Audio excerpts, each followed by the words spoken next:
Hi friends, rainy season అయిపోయింది కదా. ఇలాంటివి మిల్లీ బగ్స్ కానీ ఇంకా ఏదైనా చీడ పురుగులు మన గార్డెన్లోకి రావచ్చు.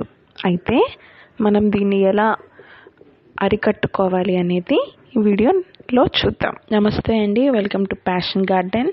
ఫస్ట్ మనం చేసేసేయాలి. ఎక్సెసివ్ వాటర్ వల్ల ఈ ప్లాంట్స్ అనేవి మనం రైనీ సీజన్లో ప్రొటెక్ట్ చేసుకోలేకపోవడం వల్ల ఇలా పట్టేస్తాయి.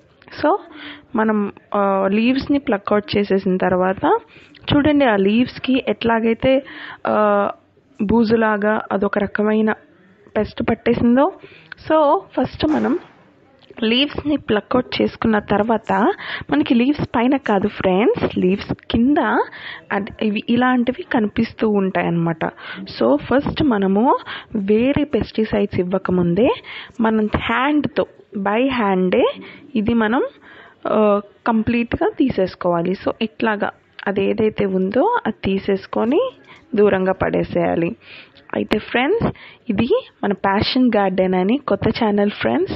Please like, share and subscribe. And దీంట్లో పెట్స్ గురించి కూడా, ఇది మా పెట్ అనమాట, హెర్మీ దీని పేరు, గర్ల్ పమేరియన్. అండ్ వీడియోలోకి వెళ్ళిపోదామా? సో స్టెమ్స్కి కూడా ఇట్లాగా చీడ అనేది పట్టేస్తుంది. దీనికి మనం ఏం చేయాలి అంటే మన హ్యాండ్తోనే మాన్యువల్గా మనం దాన్ని క్లీన్ చేసేసుకోవాలి.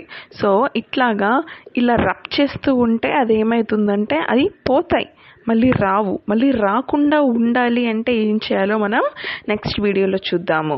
ఇప్పుడైతే మనము ఇట్లా మాన్యువల్గా ఎట్లాగైతే దీన్ని ఫస్ట్ దాన్ని తీసేసేయాలో మనం నేర్చుకుందాము. సో ఇలా గ్రీన్ కలర్లోకి వచ్చేంత వరకు క్లీన్గా ఉండేంత వరకు కూడా క్లీన్ చేసేసుకోవాలి.